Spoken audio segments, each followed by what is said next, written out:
Buenas tardes, estimados estudiantes. ¿Me confirman el audio y si logran visualizar mi pantalla, por favor? Buenas tardes, Miss. Sí se logra visualizar. Sí, Sí, ¿verdad? profesora. Muy bien. Buenas tardes, chicos. Vamos a iniciar con la sesión del día de hoy. ¿Sí? Muy bien. Pero pues, vamos a tener algunas reglas básicas que vamos a tener que respetar durante cada sesión de clase que vayamos a tener durante estas semanas. Y chicos, hay que recordar, tenemos aquí la opción de la manito, ¿sí? Hagamos uso de esta manito para poder participar, ¿no? Cuando yo solicite participación, ¿sí? Ustedes levantan esta manito o hacen uso de esta opción para poder participar, ¿ya? Para yo darles la autorización de poder activar su audio, porque si no, todos van a activar el audio en el mismo momento y no se les va a poder comprender. ¿Ya, chicos? Segundo, cuando yo realice preguntas, por favor, me gustaría que participen, que me digan, no, mis no entiendo, mis no comprendo, o no entendí, no conozco, pero no quedarse callados, ¿ya? Ya que es fundamental la participación porque de acuerdo a ello registramos la asistencia. Muchas veces yo voy a llamar o voy a dar preguntas abiertas en las cuales voy a pedir la participación de ustedes, ¿ya? ¿Me dejo entender?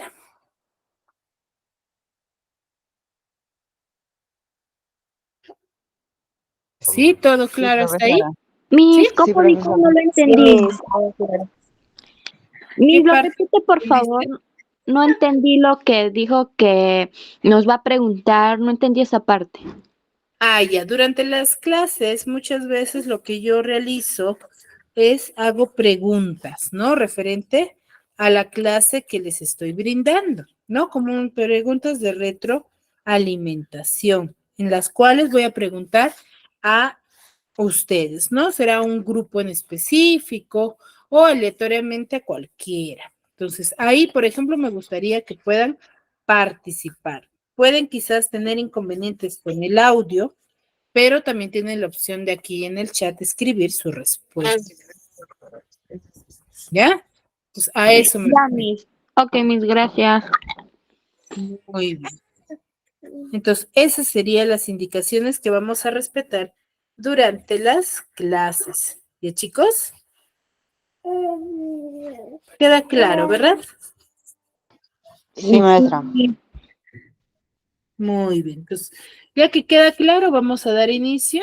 Si bien es cierto, nosotros desarrollamos el curso de comunicación, ¿cierto? Pero como estamos ya en quinto, vamos a desarrollar lo que es la literatura. ¿Pero qué tipo de literatura? Vamos a tratar una literatura universal. ¿Ya? Una literatura universal que ha trascendido a nivel mundial. ¿Ya, chicos? Hemos hablado ya de algunos movimientos literarios. El día de hoy nos va a tocar de hablar de uno de ellos. Entonces, quiero que observen la siguiente imagen y me digan, sí, véanla, obsérvenle un minuto y luego levanten la manito para que me puedan manifestar qué es lo que observan. ¿Qué observarán? ¿De qué creen que hablaremos? ¿Qué nos quedará decir?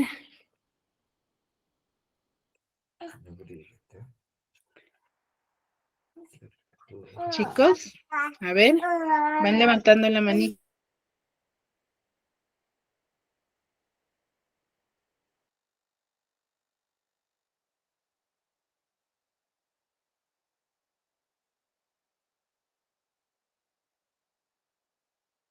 A ver, Juana, Adila. Juana, Este, a ver, ¿qué me puedes decir de la imagen? no veo que es un hombre griego con dos brazos y dos piernas que representa, creo que doble personaje. Algo por ahí puedo entender. Ya, ya, muy bien, Juana. Ya, a ver.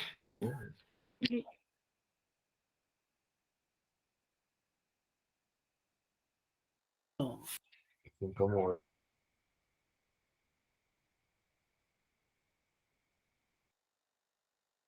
ver, ¿alguna otra idea que tengan? Luz, Tapia, Niham, Astrid, Estian, Luz Clarita.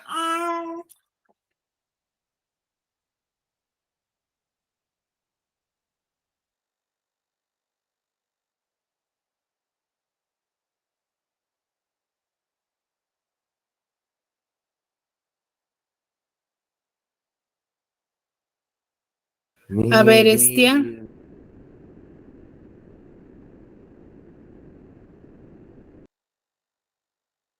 Mis buenas tardes a todos. Buenas Un Profesora, poquito que es el tengo hombre de conocimiento y Vitruvio. A ver, nos no tienen ordenamos, respeto. por favor, ¿ya? Por eso les decía, levantamos la mano.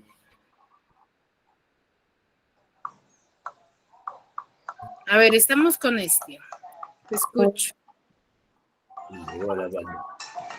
Sí, mis buenas tardes. Bueno, un poquito que tengo conocimiento es sobre el hombre de Vitruvio, ¿no? El significado es en los secretos del hombre perfecto. Muy bien, la perfección, Mm, ¿no?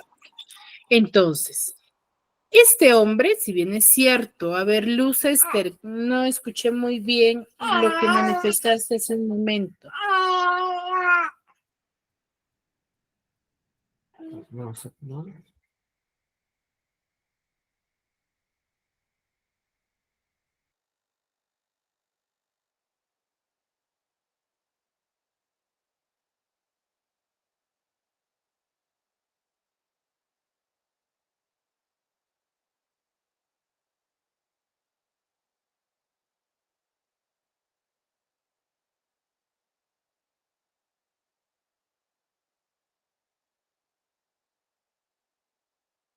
Luz Esther.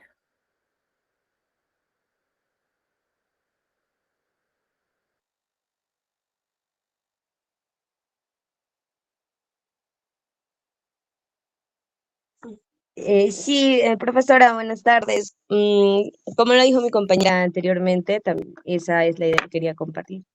Ah, ya, muy bien. Entonces, muy bien sus aportes, ¿sí? Juana, Estián, Luz, sí, tiene mucho que ver. Entonces, el día de hoy, lo que vamos a hablar es de un movimiento que se va a centrar en el hombre, en buscar la perfección del hombre en dicha época, ¿sí? En dicha época. ¿Qué es el famoso movimiento del renacimiento? ¿Ya? ¿Cuál es el objetivo de la clase? Es que ustedes logren analizar esta corriente literaria y conozcan las características de las dos grandes obras que forman parte de este movimiento literario. ¿Ya? Ese es el objetivo. Ahora, ¿qué es el Renacimiento? El Renacimiento es uno de los movimientos muy importantes que se va a centrar, sí, en Europa Occidental y que se va a dar durante los siglos XV y los siglos XVI, ¿ya? ¿Dónde se origina? En Europa Occidental, que se va a dar durante los siglos XV y el siglo XVI, ¿ya? Este movimiento literario es un periodo de transición que quiere decir que pasa rápidamente, o mejor dicho, que es un movimiento que va a tener gran difusión, pero en corto tiempo, ¿no? Es un periodo de transición, por eso se dice, durante la Edad Media y los inicios de la Edad Moderna. ¿Ya, chicos? Durante los inicios de la Edad Media. Entonces, cuando les pregunto, ¿qué es el Renacimiento? ¿Dónde surge? Surge en Europa Occidental y se va a dar durante el siglo XV y el siglo XVI, que es considerado como un periodo de transición durante la Edad Media e inicios de la Edad Moderna, ¿ya? Ahora, ¿dónde se origina? Hemos dicho en Europa, ¿sí? Específicamente en la ciudad de Florencia, en Italia, ¿ya? Fruto del humanismo se va a determinar una nueva concepción del hombre y del mundo, ¿no? Una nueva forma de ver al hombre y al mundo de su alrededor, donde se va a sustituir del teocentrismo medieval por el antropocentrismo. Recordemos que los medievales o en la Edad Media se va a desarrollar una idea respecto o en base a dioses, ¿no? A divinidades, ¿sí? Entonces se va a dejar de lado de ello y se va a centrar netamente en el hombre, ¿sí? ¿Me dejo entender hasta ahí? Sí, sí, profesora.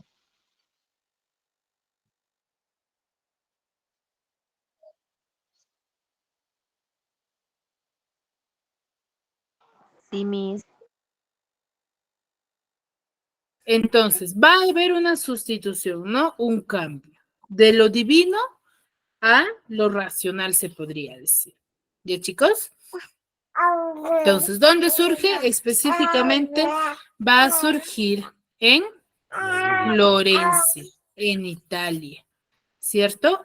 Que va a ser fruto del humanismo y va a estar determinado por la nueva concepción del hombre hacia el mundo. ¿Ya? Esa es la forma. Ahora, sus principales exponentes se van a hallar netamente en el campo de las artes, porque sabemos muy bien que dichos movimientos son movimientos artísticos culturales, ¿cierto? Que no solamente nos vamos a centrar en la literatura. Claro, la literatura es un arte, pero también se va a basar mucho en lo que es la cultura, ¿ya? Va a tener muchos antecedentes culturales que los escritores van a escribir o van a relatar dentro de sus escritos. Y va a ser una vuelta a la antigüedad, ¿no? A aquellas prácticas clásicas que se desarrollan, pero claro está, con ciertas modificaciones, ¿sí? Se va a aplicar como una vuelta a los valores de la cultura grecolatina, o mejor dicho, esos valores que se practicaban durante la Edad Clásica, y a la contemplación libre de la naturaleza, ¿ya? Entonces, ¿dónde se ubican sus principales exponentes? En todas las artes, como en la pintura, en la música, en la arquitectura, en la literatura, ¿sí? En todas las artes. ¿Y chicos? Entonces, a eso se refiere. ¿Cómo es la literatura del Renacimiento? La literatura del Renacimiento en sí va a ser un movimiento muy, se podría decir, que va a tener mucho de realce, porque va a surgir aquí lo que es la imprenta. Y gracias a la imprenta es que se va a llegar a difundir mucho mejor que las demás o que los demás movimientos literarios, ¿ya? Entonces, las primeras manifestaciones literarias del Renacimiento van a surgir en Italia, que va a estar caracterizado por la recuperación humanista de la literatura clásica grecolatina, ¿cierto? Y se va a difundir con mayor realce o mayor interés que las demás por la invención de la imprenta que se desarrolla en el año 1450. Hasta este momento, la literatura era de qué forma va a ser eminentemente oral. ¿Ya? Va a ser eminentemente oral. Porque no había, ¿sí? Cómo difundirlo. Cómo difundirlo. ¿Bien, chicos? Entonces, esto va a ser un gran aporte durante esta época. ¿Ya? Ahora, al Renacimiento también se le va a determinar con el nombre del Dolce Stil Novo, ¿sí? Que es en lengua italiana, ¿sí? En lenguaje italiano. En español se le considera como el dulce estilo nuevo, que es una forma de lírica amorosa, mejor dicho, que es un canto amoroso, culto que se va a desarrollar en Florencia en el siglo XIII, donde sus grandes representantes va a ser Guido Guinizelli, Guido Cavalcani y Sino de Pistoia. ¿Ya? Entonces al Renacimiento se le conoce como el movimiento del Dolce Stil Nuevo, ¿ya? Que en español es considerado el dulce estilo nuevo. Cuando les pregunten, ¿qué es el dulce estilo nuevo? Es una lírica amorosa, culta, ¿no? Que quiere decir que es con términos en base al respeto, ¿no? No con exageración, se podría decir. ¿Quiénes son sus representantes de este dicho movimiento? Guido Guinizelli, Guido Gavalgani y Sino de Pistoia, ¿ya? ¿Qué características tiene dicho movimiento que se le consideró como el Dolce Stil Nuevo? Una, sinceridad en la expresión de los sentimientos. ¿Qué querrá decir? La sinceridad en la expresión de los sentimientos. ¿A qué creen que se referirá?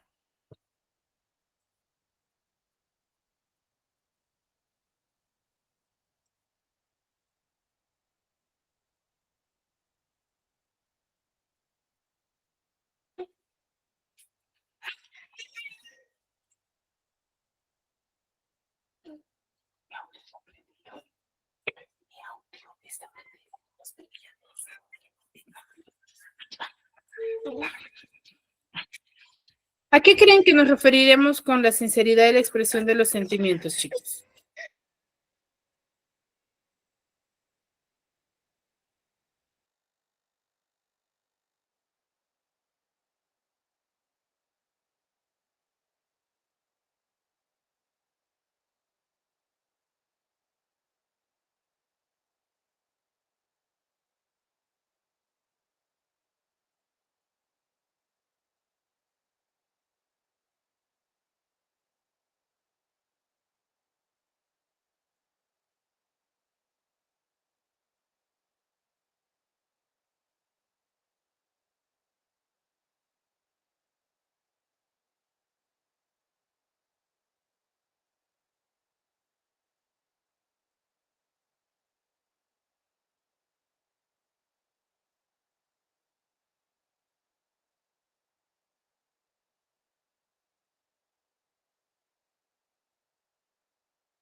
Miss, hola.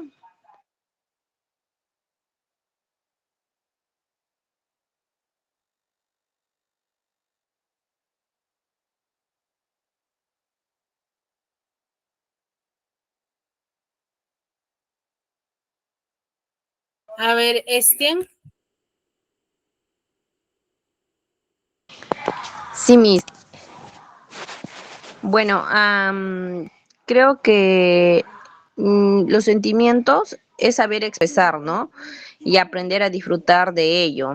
Es una fuente de placer y crecimiento personal, ¿no? De uno mismo, que podemos expresar sobre sufrimiento, alegría, tristeza, ¿no?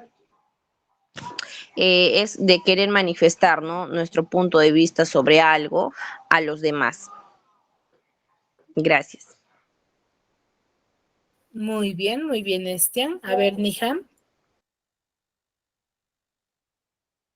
Miss, lo que yo entiendo de la sinceridad en la expresión de los sentimientos es que en esa época los sentimientos se van a plasmar de una forma con mucha sinceridad en sus sentimientos, con facilidad y con sinceridad. Ya, muy bien, excelente. A ver, Juana Ardilla, a ver, vamos a recopilar para luego discutirlo. ¿Sí? A ver, Juana. Bueno, yo lo que yo puedo entender, profesora, es que, o sea, ser sinceros, no,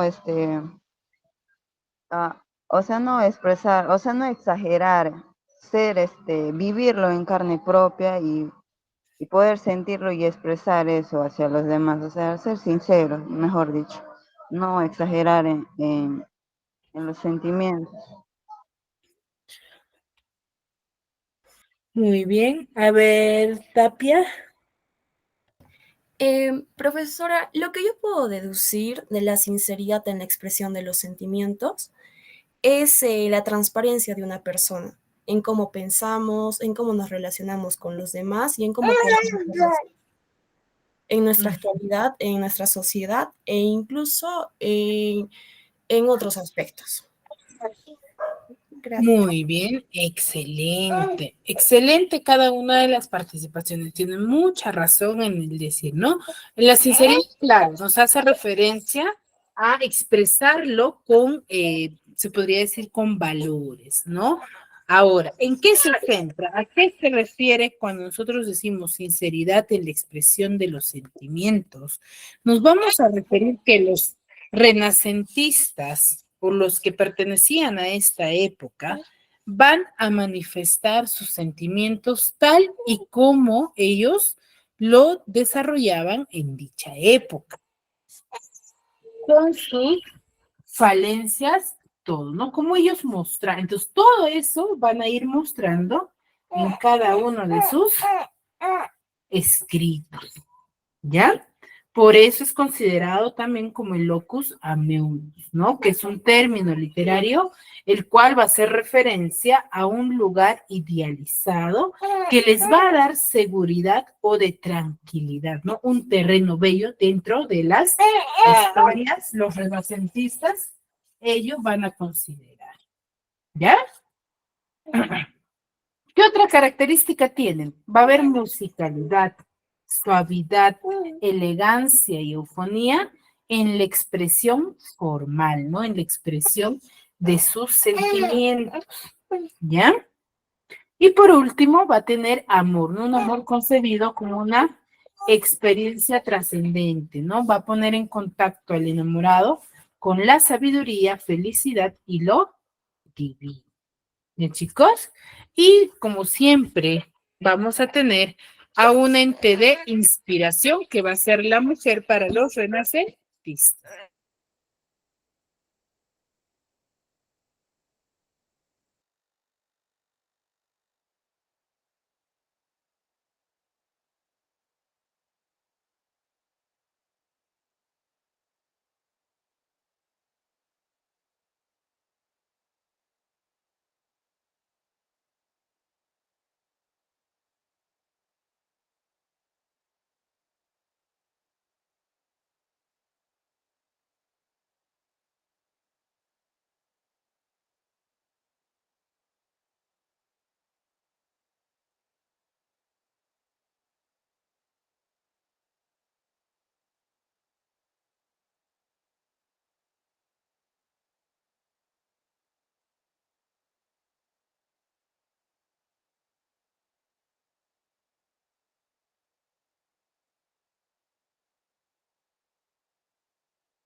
Entonces, tiene 5 características. 1, sinceridad en lo que ellos van a manifestar.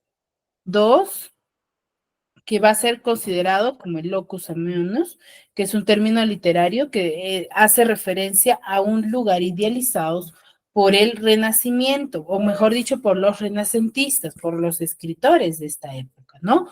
Que va a hacer referencia al lugar que va a reflejar tranquilidad, seguridad, un terreno bello, ¿ya? Y musicalidad, suavidad y elegancia, eufonía en la expresión formal. Ya ellos van a mostrar un amor concebido que va a trascender, ¿no? Y va a poner en contacto al enamorado con la sabiduría, la felicidad y lo divino. Va a ser un conjunto de 3 temáticas, ¿no? Y la mujer se va a representar como un ser angelical, ¿no? De naturaleza celestial, como la dona angelicata. Sabemos muy bien que cada escritor sí va a tener un ente de inspiración, ¿no? Alguien quien le inspire, ¿ya? Es un ser que le va a inspirar a redactar sus diferentes historias. Y los renacentistas usaban como admiración, o mejor dicho, como inspiración a la mujer. La mujer va a ser el ser de inspiración para ellos, que en base a ellos lo van a ver como un ser de salvación, ¿no? Como salvación de su alma. Uno de los grandes representantes de dicho movimiento va a ser el famoso Dante Alighieri. ¿Quién es Dante Alighieri? Es un escritor nacido en Florencia, el cual fallece en Ravenna en el año 1321, que va a ser un perfecto ejemplo de humanista, que se va a centrar en el hombre y va a escribir en lengua vernácula, mejor dicho, en lengua nativa de Florencia, lo que le va a dar un decisivo impulso como lengua de expresión literaria y con el tiempo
muy bien. Entonces, se escribe en lengua vernácula. Entonces, Dante es un digno representante del Renacimiento, ¿sí?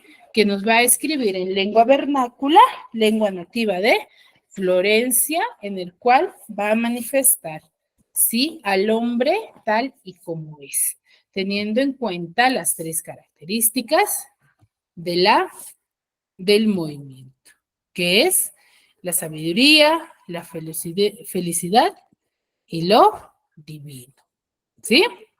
Una de sus grandes obras es la famosa Divina Comedia, obra maestra de Dante, ¿no? Que va a ser un poema en el cual va a relatarnos el pasaje que Dante tiene junto con Virgilio, ¿sí?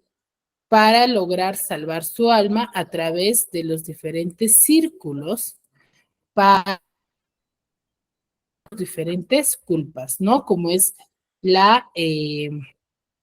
los pecados, ¿no? Capitales, por ejemplo, la gula, por ejemplo, la mentira, la lujuria, los diferentes pecados que vaya a haber, ¿no? Que va a empezar por el purgatorio, ¿sí? Que va a ir acompañado por Virgilio, ¿no? Que es un poeta latino, ¿ya? Hasta poder llegar, ¿sí? Infierno, purgatorio, llegar al paraíso, donde es la salvación, ¿sí? Él va a destacar mucho por esa energía expresiva que va a haber desarrollado dentro de cada temática, ¿sí? Y va a haber un cierto desgarro emocional y originalidad de las imágenes que Dante nos va a ir mostrando, ¿no? El tema central de esta obra va a ser el destino trascendental y la reflexión acerca del alma humana, ¿no? De cómo el hombre tenía su alma dentro de esta época. Eso va a ser fundamental dentro de esta historia. Ya nos va a narrar eso, ¿no? Al hombre cómo busca esa salvación, esa idealización de su alma. ¿Ya? Otro de los grandes representantes es Geoffrey Chaucer, nacido y fallecido en Londres. Él es un innovador lingüístico que va a ser considerado como el padre de la literatura inglesa moderna. Su éxito se va a desarrollar en el lenguaje, ya que va a ser un gran innovador lingüístico, ¿no?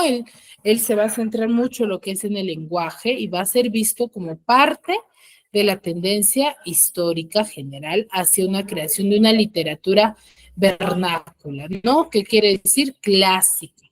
Siguiendo, claro, está el ejemplo de Dante, ¿no? Que va a seguir dicho ejemplo. Y en muchas partes de Europa. Una de sus grandes obras son el famoso Los cuentos de Canterbury, que son cuentos escritos a finales del siglo XIV y es una de las obras más importantes de la literatura inglesa. Aquí nos narra de un grupo de peregrinos que van a viajar desde Southwark a Canterbury. ¿Para qué? Para visitar el templo de Santo Tomás de Becket en la catedral de Canterbury, ¿no? Él nos va a narrar todo el proceso de este viaje. Otro de los grandes representantes es Francois Villon.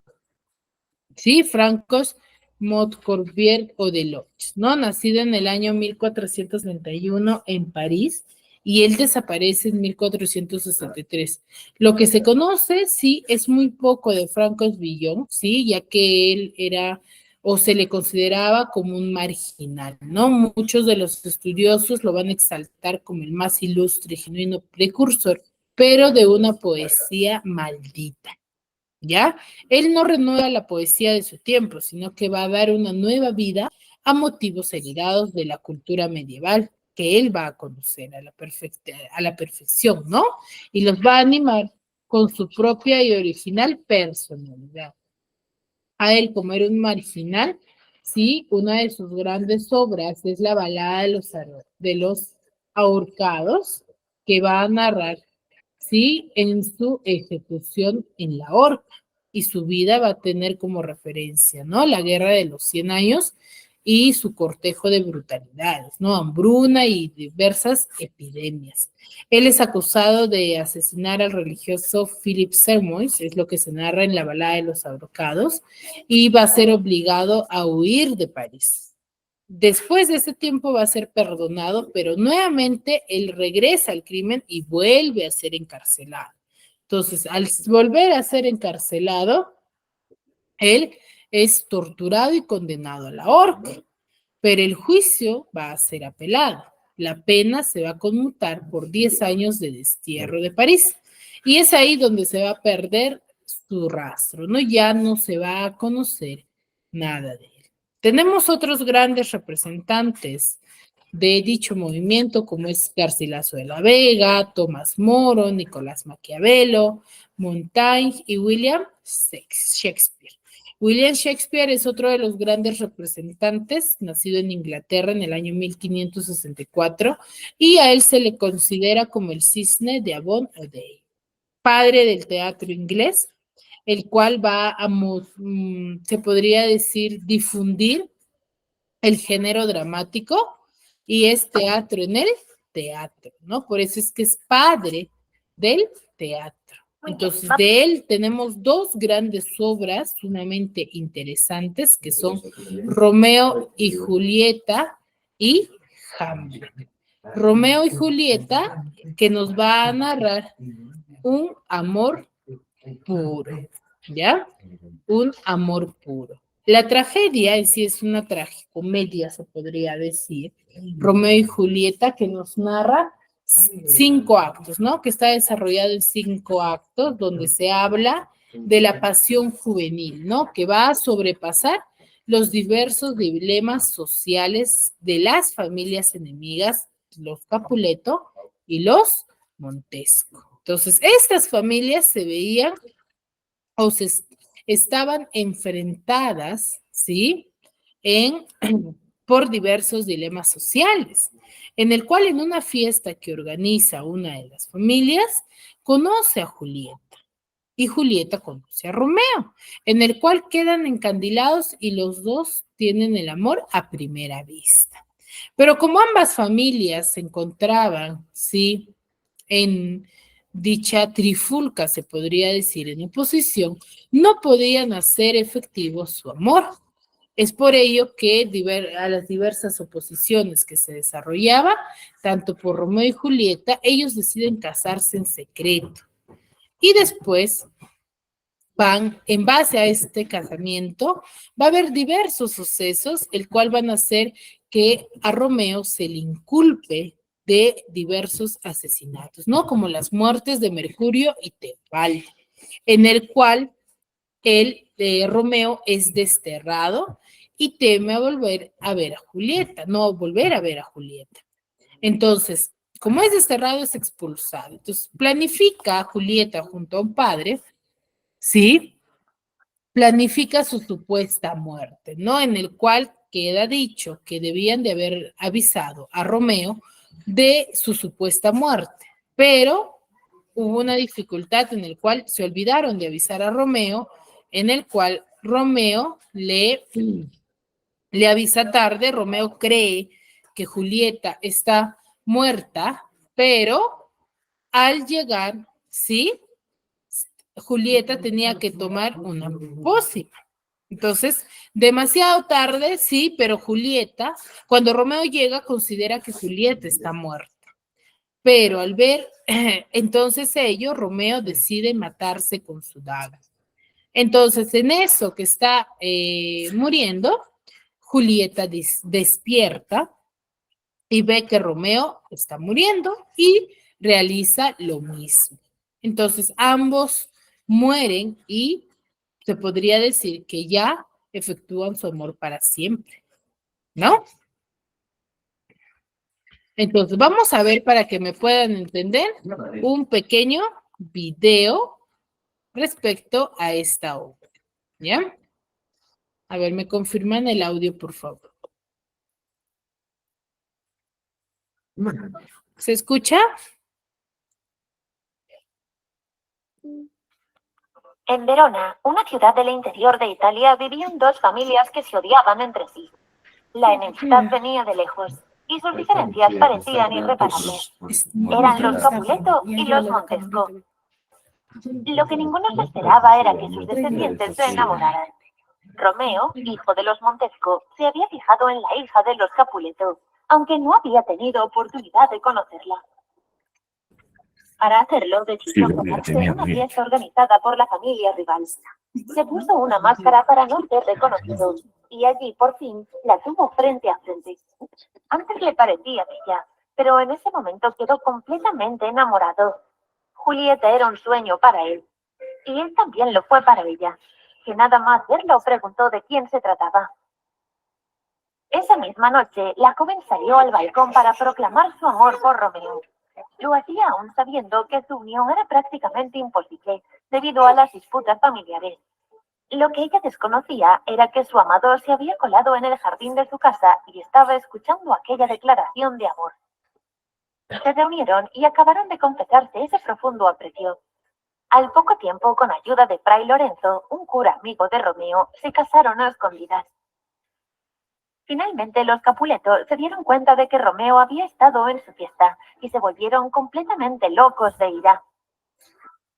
Por ello, Tebaldo, de la familia Capuleto, retó a Mercurio, amigo de Romeo, a batirse en duelo. Él anteriormente había rechazado cualquier enfrentamiento, pero cuando su amigo murió se vio obligado a intervenir y acabó matando al primo de Julieta. Como consecuencia, fue condenado al destierro y tuvo que abandonar Verona. Al mismo tiempo, todos descubrieron su matrimonio secreto con Julieta y la situación se complicó. Los padres de ella no aprobaban el enlace y la obligaron a aceptar casarse con París, un reputado noble. Julieta accedió. Pero la noche anterior al enlace se bebió un narcótico para simular que estaba muerta. Fray Lorenzo había acordado con ella avisar a su amado del engaño. Así esperaba poder escaparse con Romeo. Pero el cura no pudo trasladar el mensaje. Y Romeo pensó que la muerte de Julieta era real. No soportó el dolor, así que decidió comprar un peligroso veneno y se lo tomó en la misma tumba de su esposa. Cuando Julieta se despertó, vio a su amor a su lado, muerto. Aunque el sacerdote le dijo que se escondiese en algún convento, ella no quería vivir sin él, así que acabó también con su vida. Las familias encontraron los cuerpos de ambos, y Fray Lorenzo les contó toda la historia. En ese momento, por fin entendieron el profundo amor que se tenían sus hijos y sellaron la paz entre familias. ¡Ay, tic-tackers! ¡Qué historia tan triste! Seguro que ya conocíais Romeo y Julieta, un clásico del teatro que escribió William Shakespeare entre 1593 y 1594. En este caso podemos decir que la obra superó al autor en popularidad, ya que ha ido pasando de generación en generación y tantos años después, todos seguimos conociéndola. Se cree que el reconocido autor se inspiró en una obra de 1530 de Luigi Porto. Curiosamente, la historia novelada de dos nobles amantes también se ubica en Verona, y los protagonistas son las familias Montesco y Capuleto. También los nombres de los enamorados son idénticos. La pieza fue muy exitosa, pero no tanto como la obra de Shakespeare. A lo largo de los años se han ido haciendo adaptaciones, aunque la historia original se conserva. Cerca del 15% del texto está en rima y se divide en 5 actos. Además, ha sido trasladada al cine, las series y otros formatos en múltiples ocasiones. ¿Alguna vez la habéis visto representada, tic-tackers? Tiki-tac, sí, y lloraron muchísimo de pena. ¿Os pasó lo mismo?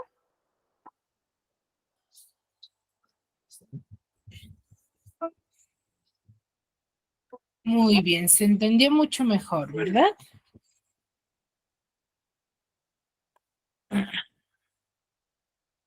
Sí, Miss. Muy bien, entonces esta es una de las grandes obras literarias de esta época, ¿no? Que nos narra esta incomprensión, este centro de atención del hombre por su, se podría decir, por su forma de pensamiento, por hacer efectivo esta forma de sociedad en la cual vivían, ¿no? Otra de las grandes obras de William Shakespeare es Hamlet, donde nos narra la duda y la venganza. ¿Sí? Del hombre. Hamlet es una de las grandes obras literarias de William Shakespeare, que también va a ser considerada o es una tragicomedia dividida en 5 actos, en el que se va a describir la vida de un príncipe, ¿no? Que se va a encontrar con el fantasma de su padre y este fantasma le va a pedir que vengue su muerte, ¿no? Y le dice, le manifiesta que la reina Gertrudis y su hermano Claudio lo han envenenado y de esa forma él ha muerto, ¿no? Entonces Hamlet no creía dicha manifestación o dicho relato, entonces para poder corroborar, ¿sí? Esa duda que le invadía a Hamlet, va a fingir estar loco y con unos actores él va a decidir escenificar dicha muerte. Entonces, ahí en dicha obra se va a encontrar, ¿sí? Gertrude, su madre, y el rey Claudio, en el cual va a evidenciar su actitud de ambos, ¿no? O la actitud de ambos.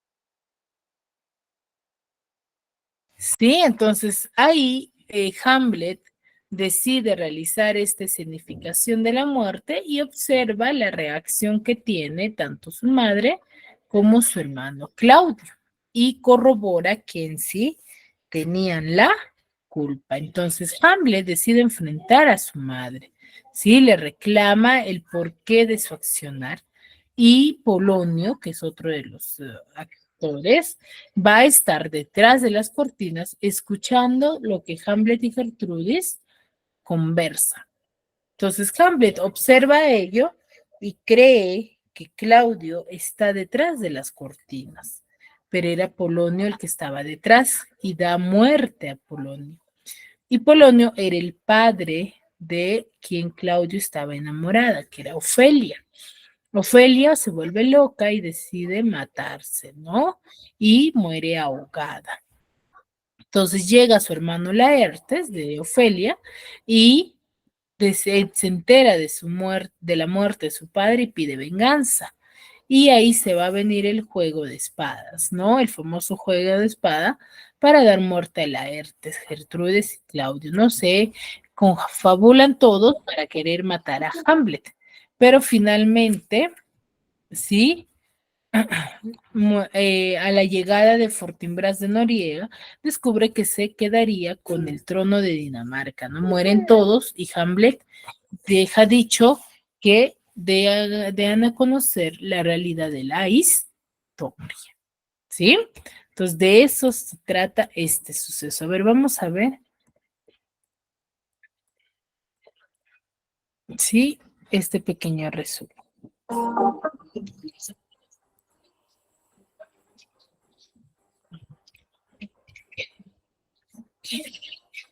Elsinor, Dinamarca, siglo XIV o XV.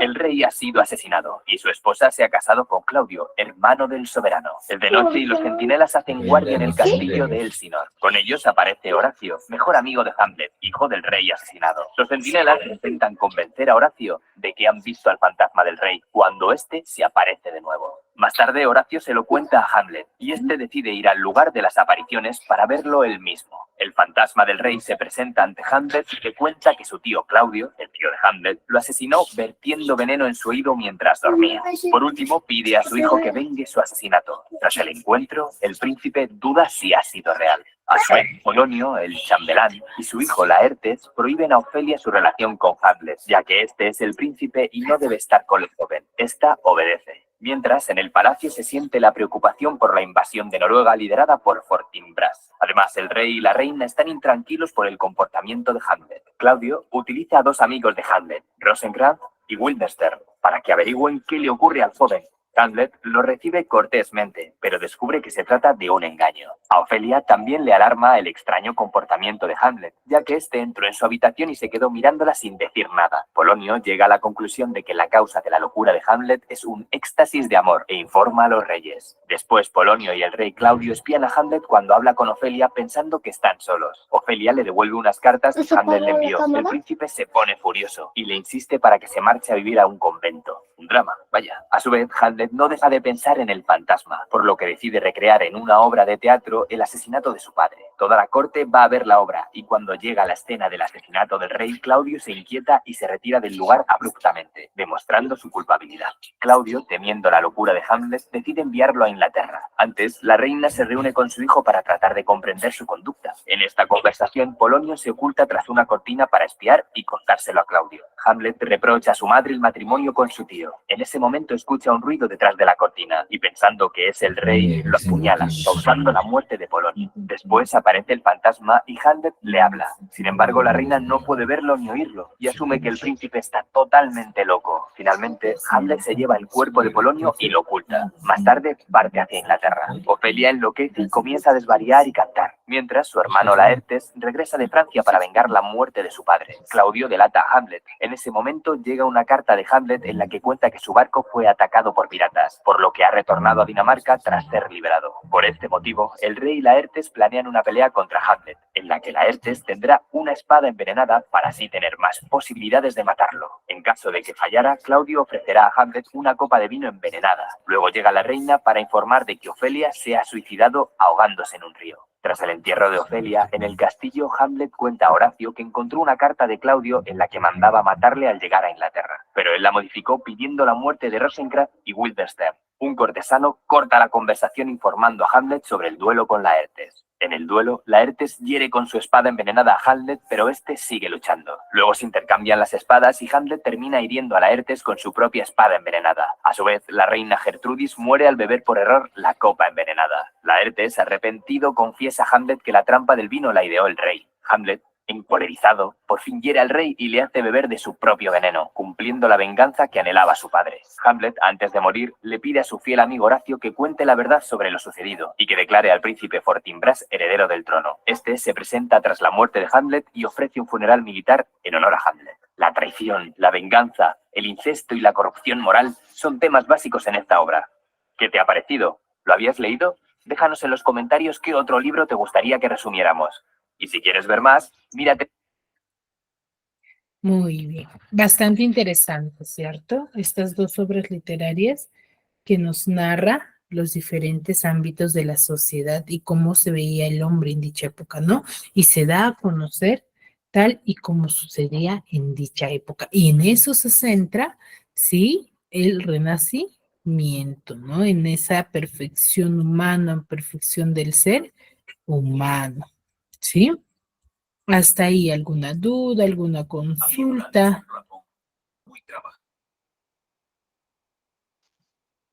No, profesor, hemos entendido, estaba bonito la clase.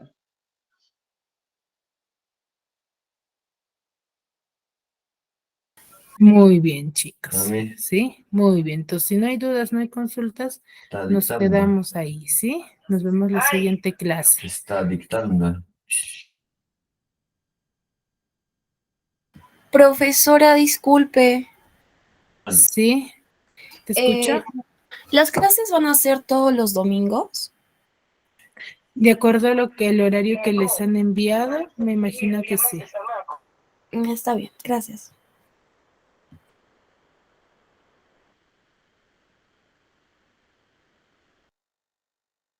Muy bien, chicos. Si no hay consultas, no hay dudas, nos vemos la siguiente clase.